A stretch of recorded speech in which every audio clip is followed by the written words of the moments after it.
PF अस्वीकरण क्या है? APF अस्वीकरण, PF rejection क्या है? पूरी जानकारी कदम से कदम विवरण हिंदी अक्षरों में।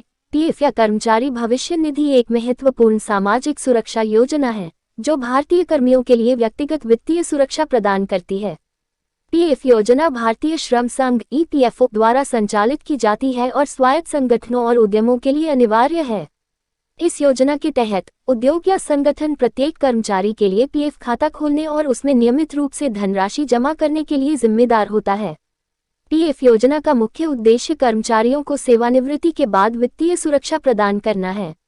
इसके बावजूद कई बार पीएफ अस्वीकरण का सामना करना पड़ता है, जो कर्मचारियों के लिए निराशाजनक हो सकता है। अस्वीकृति का कारण अनेक हो सकते हैं, जैसे कि त्रुटि, अयोग्य दस्तावेज, अधिकारी के त्रुटिपूर्ण निर्धारण, अदालती या न्यायिक आदेश का अवरोध, विभाजन का त्रुटिपूर्ण निर्धारण आदि। यहाँ हम पीएफ अस्वीकरण के बारे में स्पष्टीकरण करेंगे और कदम से कदम विवरण प्रदान करेंगे। अगर आप मेरे चैनल में नए हैं तो चैनल को सब्सक्राइब एंड बेल आइकन को ऑल पे प्रेस कर दीजिएगा ताकि इसी तरह का हेल्पफुल वीडियो आप तक सबसे पहले पहुंचे। तो चलिए वीडियो को स्टार्ट करते हैं। अस्वीकरण के कारणों की समीक्षा करें। पहले चरण में कर्मचारी को अपने पीएफ अस्वीकृति के कारणों की समीक्षा करनी चाहिए। यह शामिल हो सकता है विभिन्न कारणों, जैसे कि त्रुटि या अयोग्य दस्तावेज, यदि कोई हो, या अन्य कारण जो अस्वीकरण के लिए जिम्मेदार हो सकते हैं। आवेदन पत्र दर्ज करें। अगला कदम है अस्वीकृति के खिलाफ अपील दर्ज करना। कर्मचारी को अपने क्षेत्रीय कर्मचारी भविष्य निधि कार्यालय ईपीएफओ में आवेदन पत्र दर्ज करना होगा। आवेदन पत्र में कर्मचारी के पर्याप्त परिचय, पीएफ खाता विवरण और अस्वीकरण के कारणों का विवरण होना चाहिए। अद्यतन और सत्यापन दस्तावेज। आवेदन पत्र दर्ज करने के बाद कर्मचारी को अपनी आपत्ति को समर्थन करने के लिए आवश्यकतानुसार आवश्यक अद्यतन और सत्यापन दस्तावेज प्रदान करने की आवश्यकता होगी। इसमें कर्मचारी के पीएफ योजना सदस्यता प्रमाण पत्र, वेतन पर्ची, बैंक खाता विवरण, आधार कार्ड, पैन कार्ड आदि शामिल हो सकते हैं। इन दस्तावेजों की सत्यापन करने के लिए कर्मचारी को संबंधित दस्तावेजों की प्रतिलिपि प्रदान करनी होगी।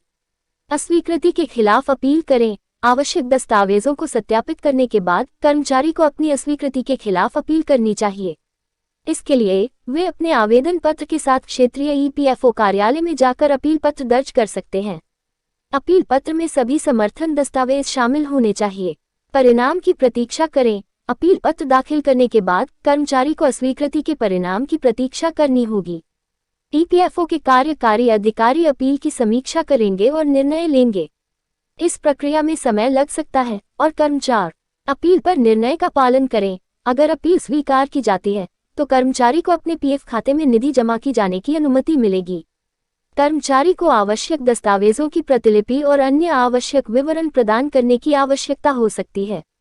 आवश्यक कागजात का पूरा करें। जब अपील स्वीकार नहीं होती है तो कर्मचारी को आवश्यक कागजात को पूरा करने के लिए समय दिया जा सकता है। उन्हें कागजात को ठीक करने और जमा करने के लिए आवेदन पत्र के साथ ही ईपीएफओ कार्यालय जाना हो सकता है। समस्या को सुलझाएं। अगर प्रोसेस के दौरान कोई त्रुटि हुई है या किसी अन्य कारण से अस्वीकृति हुई है तो कर्मचारी को संबंधित प्राधिकारियों के साथ संपर्क करना चाहिए। वे अपनी समस्या को समझाएंगे और उचित समाधान प्रदान करने का प्रयास करेंगे।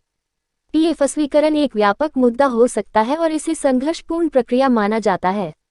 कर्मचारी को त्रुटियों, अनुचित निर्धारणों, अद्यतन की अभावता या अन्य कारणों से अस्वीकृति का सामना कर सकता है। इसलिए कर्मचारी को इस प्रक्रिया में सब्र और संवेदनशीलता रखनी चाहिए। अस्वीकरण को रोकने के लिए कर्मचारी को ध्यान देने योग्य रूप से पीएफ योजना के लिए आवेदन पत्र भरना चाहिए।